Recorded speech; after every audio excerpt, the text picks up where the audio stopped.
नमस्कार, मैं निशा शर्मा न्यूज 21 की स्पेशल खबर में आप सभी का स्वागत करती हूँ।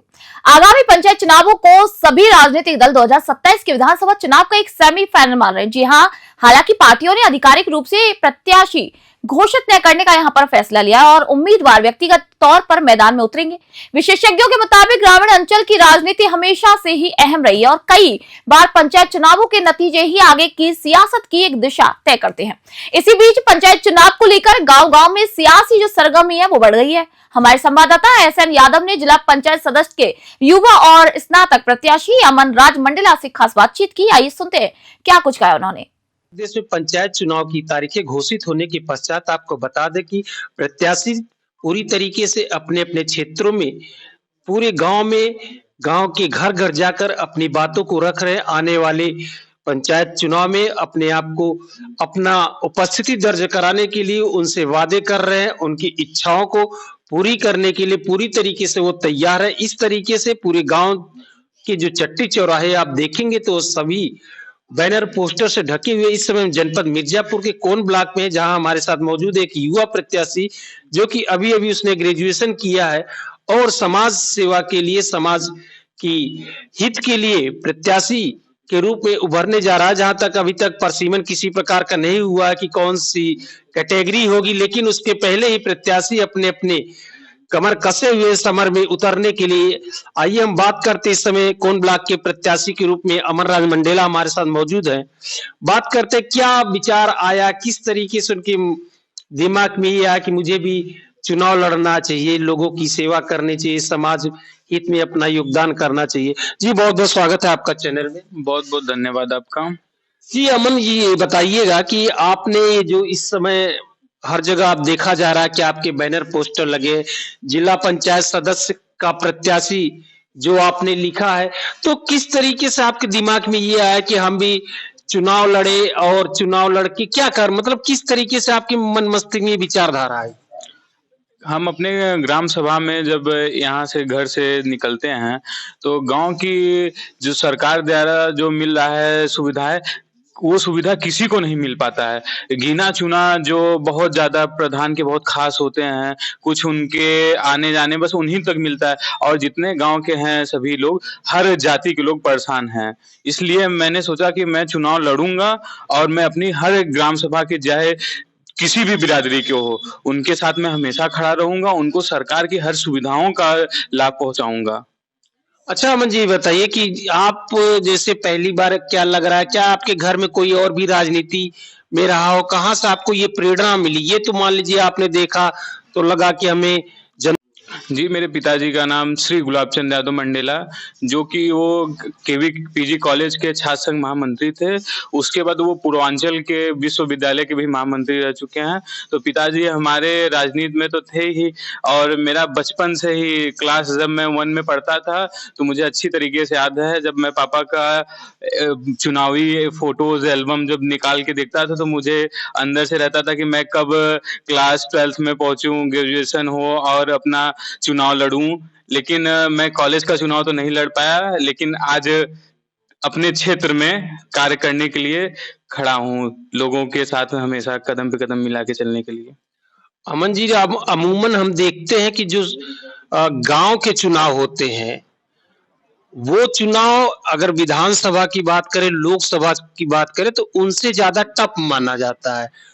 तो आप ग्रामीण जनता के पास किन मुद्दों को लेकर जाएंगे, किन बातों को लेकर जाएंगे कि गांव की जनता, गांव के लोग आपको चुने? जी, ग्राम में सबसे सर्वप्रथम हमारे ग्राम सभा में प्राइमरी स्कूल तो हर गांव में होंगी, लेकिन बच्चों को, क्योंकि सर्वप्रथम बच्चे लोग अगर स्कूल जाएंगे, वो लोग पढ़ेंगे तो खुद ही बेरोजगारी खत्म हो जाएगी। तो वो लोग, हम लोग चाहते हैं कि जितने गांव के बच्चे हैं हमारे अगल बगल के छोटे छोटे, वो लोग पहले प्राइमरी स्कूल में, वो लोग अच्छी तरीके से प्राइमरी स्कूल में सुविधाएं बहुत आज के समय में सरकार तो कई से निकाल दी है कि ऑनलाइन ही है, लेकिन उस हिसाब से बच्चों को नहीं मिल पाती है और बच्चे बहुत पढ़ने भी नहीं जा रहे हैं ग्राम सभा में, तो इसकी वजह से बेरोजगारी भी बहुत ज्यादा बढ़ रही है। और गांव में क्या कंडीशन आपको लगता है, गांव की परिस्थिति देखकर क्या आपको लगा कि चुनाव में हम अगर जीतते हैं तो क्या कर सकते हैं गांव वालों के लिए? गांव में बेरोजगारी जो कि बहुत बड़ा मुद्दा है हमारे पूरे प्रदेश के लिए। हम तो गांव का एक पंचायत का चुनाव लड़ रहे हैं। हमारे ग्राम सभा में जितने भी हैं सुबह बेचारे जाते हैं, यहाँ से मिर्जापुर हमारा जो नगर है वहां पे जाते हैं काम करने के लिए, क्योंकि गांव में काम ही नहीं रह गया है। वहां पे जाते हैं, वहां 10 बजे तक इंतजार करेंगे बेचारे, अगर काम मिला तो ठीक है, नहीं तो वो वापस चले आते हैं। तो हम सरकार से तो अब हम तो पंचायत का चुनाव लड़ रहे हैं, बहुत बड़ा तो कुछ कर नहीं सकते, लेकिन इतना कर सकते हैं कि सरकार की जो सुविधाएं हैं, जो जैसे आवास हो गया और सरकार के द्वारा पेंशन और अनेक प्रकार की सुविधाएं हैं, सरकार की लोगों तक जन जन तक पहुंचाने का प्रयास करेंगे। किसी भी कास्ट के हों, कोई भी हो, लेकिन मैं सबके साथ और सबके लिए हमेशा खड़ा रहूंगा। अमन जी, जैसे ये आपने पीछे लगाया बैनर पोस्टर लगा, ये समाजवादी पार्टी के दिख रहा है, तो समाजवादी पार्टी तो चुनाव नहीं लड़ रही, कोई सिंबल नहीं दे रही, तो समाजवादी पार्टी से तो कई प्रत्याशी होंगे, तो आपस में किस तरीके से ये फ्रेंडली फाइट का क्या, किस तरीके से इसको आप देखते हैं? अब समाजवादी पार्टी क्योंकि प्रत्याशी सब उतरेंगे, तो आदरणीय राष्ट्रीय अध्यक्ष जी ने कह दिया है कि जो जीत के जाएगा वो भी हमारा है, जो हार के आएगा वो भी हमारा है। तो इसलिए कि प्रत्याशी तो रहेंगे ही, ग्राम सभा है तो लोग पहले तो देख देख के भी चुनाव लड़ने लगते हैं। अभी तो चुनाव की समय बाकी है, अभी आते आते बहुत लोग और लोग बैठ भी सकते हैं और लोग चुनाव लड़ भी सकते हैं, लेकिन चुनाव समाजवादी पार्टी के पैनल पे तो कोई पैनल नहीं मिलेगा। जो भी रहेंगे अपने से ही पार्टी का जो प्रचार करेगा उसका अच्छा माहौल होगा, वो जो चुनाव जीतेगा। तो शुक्रिया हमसे बात करने के लिए। तो आपने देखा जिस तरीके से बताया गया कि पार्टी ने कोई सिंबल नहीं दिया, और कहने का मतलब जो जीतेगा जो और वो भी उनका है, जो हारेगा वो भी उनका, मतलब चित्त भी और पट्ट भी उनकी। तो इस तरीके से जो देखा आपने कि युवा प्रत्याशी जो अपने क्षेत्र में जिला पंचायत का प्रत्याशी बनकर उस राजनीति के समर में उतरने जा रहा है, जिसकी सोच ये है कि हम सरकार के द्वारा किसी प्रकार की जो सुविधाएं होती है उसको गांव के हर मतलब अंतिम पायदान तक पहुंचाने का प्रयास करेगा। और तमाम बातें हैं तो चुनाव में जिस तरीके से प्रत्याशी आते हैं तो वो वही करते हैं। और तमाम बातों के साथ आइए चलते चलते एक अंतिम प्रश्न, क्या पूरे चुनाव में आपके साथ किस तरीके की मेंटेलिटी होगी? क्या लगता है कि आपको पार्टी के लोग भी आपको सपोर्ट कर रहे हैं?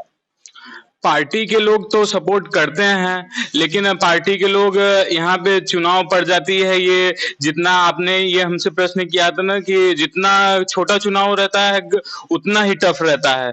अभी तो ये ग्राम पंचायत का है, अभी ग्राम प्रधान का रहता है, तो प्रधान का चुनाव तो और भी टफ रहता है, लेकिन ये तो पंचायत का है। लगभग हमारा किसी कोन ब्लॉक में 3 वार्ड हैं, तो 13 गांव 12 गांव ऐसे करके गांव हैं, तो हम लोग को तो इतने गांव में जाना है।